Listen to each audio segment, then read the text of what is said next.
നബി മുഹമ്മദ് റസൂലുള്ളാഹി സ്വല്ലല്ലാഹു അലൈഹി വസല്ലമ തങ്ങൾ പറയുകയും നബി തങ്ങൾ ആ യുദ്ധം നടക്കുന്ന ആ ഗ്രൗണ്ടിൽ ഇങ്ങനെ ജുലൈബീബ് റളിയല്ലാഹു അൻഹ തേടി നടക്കുകയാണ്. മാത്രമല്ല സ്വഹാബത്തും ഇങ്ങനെ തേടി നടക്കുന്നുണ്ട്. തേടി നടക്കുമ്പോൾ 7 മയ്യത്ത് കാണുകയാണ്, 7 ശവം. ആ 7 ശവം മുശ്രിക്കീങ്ങളുടെ മയ്യത്താണ്, മുസ്ലിമീങ്ങളതല്ല. അതിന്റെ തൊട്ടടുത്ത് ജുലൈബീബ് റളിയല്ലാഹു അൻഹു മറപ്പെട്ട് കിടക്കുകയാണ്. നബി സല്ലല്ലാഹു അലൈഹി വസല്ലമ തങ്ങൾ ഉടനെ ആ ജുലൈബീബ് റളിയല്ലാഹു അൻഹുവിന്റെ അടുക്കൽ വരികയാണ്. വന്നിട്ട് 2 കൈ കൊണ്ട് നബി തങ്ങൾ ആ മയ്യത്ത് വാരിയെടുക്കുകയാണ്.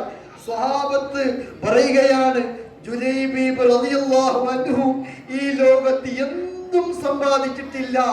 അവസാനം മരിച്ചപ്പോൾ നബി തങ്ങളുടെ 2 തോൾ കയ്യിൽ മരിച്ചു കിടക്കാൻ ആ ജുലൈബീബ് റളിയല്ലാഹു അൻഹുവിന് സാധിച്ചു. ഇത് അല്ലാത്ത ഒരു സമ്പത്തും ബഹുമാനപ്പെട്ട ജുലൈബീബ് റളിയല്ലാഹു അൻഹു സമ്പാദിച്ചിട്ടില്ല എന്ന് സ്വഹാബത്ത് പറയുകയാണ്.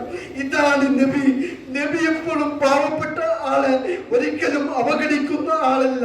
മറ്റുള്ള സ്വഹാബത്ത് എല്ലാം വളരെയേറെ പ്രസിദ്ധമായ സ്വഹാബിമാരെ തേടി നടക്കുമ്പോൾ നബി തങ്ങൾ നടന്നത്, നബി തങ്ങളുടെ തലയിൽ ഉള്ളത് എന്റെ അടുക്കൽ എപ്പോഴും ഉള്ള ഫക്കീറായ പാവപ്പെട്ടവനായ ഒന്നുമില്ലാത്ത സ്വന്തം വീടുമില്ലാത്ത റോഡ് സൈഡിൽ കടക്കുന്ന ജുലൈബീബ് റളിയല്ലാഹു അൻഹു എവിടെയാണ് എന്ന് പറഞ്ഞുകൊണ്ട് നബി സല്ലല്ലാഹു അലൈഹി വസല്ലമ തങ്ങൾ ആ മയ്യത്തിനെ കണ്ടുകൊണ്ട് 2 കൈ കൊണ്ട് വാരിയെടുത്തു. ആ ജുലൈബീബ് റളിയല്ലാഹു അൻഹു നബി തങ്ങളുടെ കയ്യിൽ ഇങ്ങനെ മരിച്ചു കിടക്കുന്നു. സുബ്ഹാനല്ലാഹ്, ഇതാണ് നമ്മുടെ നബി. എന്നിട്ട് നബി സല്ലല്ലാഹു അലൈഹി വസല്ലമ തങ്ങൾ ആ ജുലൈബീബ് റളിയല്ലാഹു അൻഹുവിന് ഖബർ കുഴിക്കുന്നു. നബി തങ്ങളാണ് ആ ജുലൈബീബ് റളിയല്ലാഹു അൻഹുവിന്റെ മയ്യത്ത് ഖബറിൽ കടത്തിയത് എന്ന് സ്വഹാബത്ത് പറയുകയാണ്. എന്നിട്ട് നബി സല്ലല്ലാഹു അലൈഹി വസല്ലമ തങ്ങൾ പറയുകയാണ്, അല്ലാഹുമ്മ സുബ്ബൽ ഖൈറ അലൈഹ സബ്ബൻ സബ്ബാ അല്ലാഹുമ്മ ലാ തജഅൽ ഐശഹാ ഖത്തൻ ഖത്താ. അല്ലാഹുവേ, ഈ പാവപ്പെട്ട ജുലൈബിനിക്ക് ഞാൻ അൻസാരിയിൽപ്പെട്ട ഒരു പെൺകുട്ടിയെ കല്യാണം കഴിച്ചു കൊടുത്തു. അല്ലാഹുമ്മ സുബ്ബൽ ഖൈറ അലൈഹ സബ്ബൻ സബ്ബാ. അല്ലാഹുവേ, അൻസാരിയായ പെണ്ണ് ഞാൻ പറഞ്ഞപ്പോൾ ജുലൈബിനിക്ക് കല്യാണം കഴിയാമെന്ന് പറഞ്ഞിട്ടുണ്ട് അല്ലാഹ്. അതുകൊണ്ട് ആ പെണ്ണിനെ നീ വെറുതെയാക്കല്ല അല്ലാഹ്. നീ ആ പെണ്ണിനിക്ക് ഖൈറ് ചൊരിയണം അല്ലാഹ്. നീ ഖൈറ് നന്മ ചൊരിയണം അല്ലാഹ്.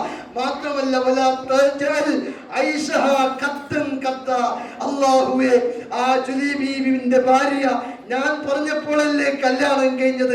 അല്ലാഹുവേ, മരണം വരെ ആ പെണ്ണുങ്ങൾക്ക് ബുദ്ധിമുട്ടുണ്ടാവരുത് അല്ലാഹ്, പ്രയാസം ഉണ്ടാവരുത് അല്ലാഹ് എന്ന് നബി സല്ലല്ലാഹു അലൈഹി വസല്ലമ തങ്ങൾ പ്രാർത്ഥിക്കുകയും സ്വഹാബത്ത് പറയുകയാണ്, മരണം വരെ ആ പെണ്ണ് മദീനയിലുള്ള അൻസാരികളായ പെണ്ണുങ്ങളുടെ കൂട്ടത്തിൽ ഏറ്റവും സന്തോഷത്തോടു കൂടെ ഏറ്റവും സുഖത്തോടു കൂടെ ജീവിച്ച പെണ്ണ് ആ ജുലൈബീബിന്റെ ഭാര്യയായിരുന്നു എന്ന് സ്വഹാബത്ത് പറയുകയാണ്.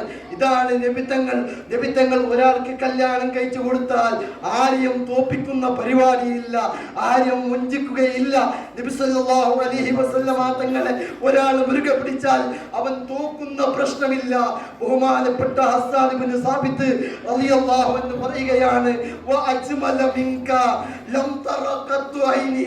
നബിയേ, ജനങ്ങളുടെ കൂട്ടത്തിൽ എത്രയോ ലക്ഷക്കണക്കിന് ആളുകളെ ഞാൻ നോക്കിയിട്ടുണ്ട് നബിയേ. തങ്ങളെക്കാൾ സൗന്ദര്യമുള്ള ഒരു മുഖത്തിനെയും ഞാൻ കണ്ടിട്ടില്ല നബിയേ, ഞാൻ കണ്ടിട്ടേ ഇല്ല. തങ്ങൾ വല്ലാത്ത സൗന്ദര്യമാണ് നബിയേ. വ അജ്മല മിൻക ലം തലിദിൻ നിസാഉ. നബിയേ, തങ്ങളെ പോലെ ഒരു പരിപൂർണനായ ഒരു മനുഷ്യനെ ഒരു പെണ്ണും ഈ ലോകത്ത് പ്രസവിച്ചിട്ടേ ഇല്ല നബിയെ. ഒരു പെണ്ണും പ്രസവിച്ചിട്ടില്ല. തങ്ങൾ എല്ലാ വിഷയത്തിലും പരിപൂർണനാണ് നബിയെ. തങ്ങൾക്ക് എല്ലാ പരിപൂർണതയുടെ വസ്തുണ്ട് നബിയെ. തങ്ങൾ പരിപൂർണനാണ്. ഖുലിഖത മുബറഅൻ മിൻ കുല്ലി ഐബിൻ. അല്ലാഹു ഒരു കുറവുമില്ലാതെ ഒരു ന്യൂനതയുമില്ലാതെയാണ് നബിയെ തങ്ങളെ അല്ലാഹു സുബ്ഹാനഹു വ തആല സൃഷ്ടിച്ചത്. കഅന്നക ഖദ് ഖുലിഖത കമാ തശാഉ. നബിയെ തങ്ങളെ സൃഷ്ടിപ്പ് കണ്ടാൽ തങ്ങൾ പറഞ്ഞ് അള്ളാഹുവിനോട് പറഞ്ഞിട്ട് തങ്ങളെ പഠിച്ചതുപോലെയുണ്ട്. അത്രയും ഒരു കുറവില്ലാതെയാണ് തങ്ങളെ പഠിച്ചത് എന്ന് ബഹുമാനപ്പെട്ട ഹസ്സാൻ ഇബ്നു സാബിത്ത് റളിയല്ലാഹു അൻഹു പറയുകയാണ്. ഇതാണ് നമ്മുടെ നബി. ആ നബിയെ നമ്മൾ സ്നേഹിച്ചാൽ നമുക്ക് ദുനിയാവിൽ പേടിക്കേണ്ട ആവശ്യമില്ല, പരലോകത്തും പേടിക്കേണ്ട ആവശ്യമില്ല. നമുക്ക് നബിയുണ്ട്. നമുക്ക് നമ്മുടെ നബിയുടെ ഉമ്മത്താകാൻ കഴിഞ്ഞത് അത് വല്ലാത്ത ഭാഗ്യമാണ്. ആ ഭാഗ്യത്തിനിക്ക് നന്ദി ചെയ്യാൻ നമുക്ക് കഴിയില്ല. ബഹുമാനപ്പെട്ട റൂഹുല്ലാഹി ഈസാ നബി അലൈഹിസ്സലാം പ്രാർത്ഥിക്കുകയാണ്, എന്നെ റസൂലുള്ളാഹിന്റെ ഉമ്മത്തിൽ പെടുത്തണം അല്ലാഹ്. അതുകൊണ്ടാണ് ഈസാ നബി അലൈഹിസ്സലാമിനെ അല്ലാഹു നാളെ ഖിയാമത്ത് നാളിൽ നബി തങ്ങളുടെ ഉമ്മത്തായിട്ടാണ് അല്ലാഹു തആല അയക്കുന്നത്. ആ ഉലുൽ അസ്മിൽപ്പെട്ട മരിച്ചവരെ ഹയാത്താക്കാൻ പോലും കഴിവുള്ള ഈസാ നബി അലൈഹിസ്സലാം പോലും പറഞ്ഞത് എന്നെ മുഹമ്മദ് നബി സല്ലല്ലാഹു അലൈഹി വസല്ലമ തങ്ങളുടെ ഉമ്മത്തിൽ പെട്ട ആളാക്കണം എന്നാണ്. ബഹുമാനപ്പെട്ട നബി തങ്ങൾ വഫാത്തായിട്ടുണ്ട് എന്ന് ആരും വിചാരിക്കേണ്ട. നബി തങ്ങൾ ഇന്നും ഞങ്ങൾക്ക് ഗുണം ചെയ്തുകൊണ്ടിരിക്കുന്നു. ഹയാത്തി ഖൈറുൽ ലക്കും വമമാതി ഖൈറുൽ ലക്കും തുറദു അലയ്യ അഅമാലുക്കും. ഹയാത്തി ഖൈറുൽ ലക്കും, എൻ്റെ ജീവിതം നിന്റെ ജീവിതം നിങ്ങൾക്ക് ഖൈറാണ്. ഉമ്മത്തിനോട് പറയുകയാണ് വമമാതി ഖൈറുൽ ലക്കും, എൻ്റെ മരണം നിങ്ങൾക്ക് ഖൈറാണ്. തുറദു അലയ്യ അഅമാലുക്കും, നിങ്ങൾ ചെയ്യുന്ന എല്ലാ സൽക്കർമ്മങ്ങൾ എനിക്ക് ലൈവായി മദീന മുനവ്വറയിൽ ഞാൻ കാണുന്നുണ്ട്. ഉമ്മത്തെ നിങ്ങൾ വിചാരിക്കേണ്ട ഒന്നും കാണുന്നില്ല എന്ന്. എന്നിട്ട് പറയുന്നു, നിങ്ങൾ നല്ലത് പറഞ്ഞാൽ നല്ലത് ചെയ്താൽ കൂട്ടുകരയിൽപ്പെട്ട ആരെങ്കിലും ഒരു മുഅ്മിനായ പെണ്ണ് അല്ലെങ്കിൽ ഒരു മുഅ്മിനായ ആണ് നന്മ ചെയ്താൽ ഫഹമിത്തുല്ലാഹ അലൈഹി, ഞാൻ അല്ലാഹുവിനെ സ്തുതിക്കുകയാണ് എന്ന്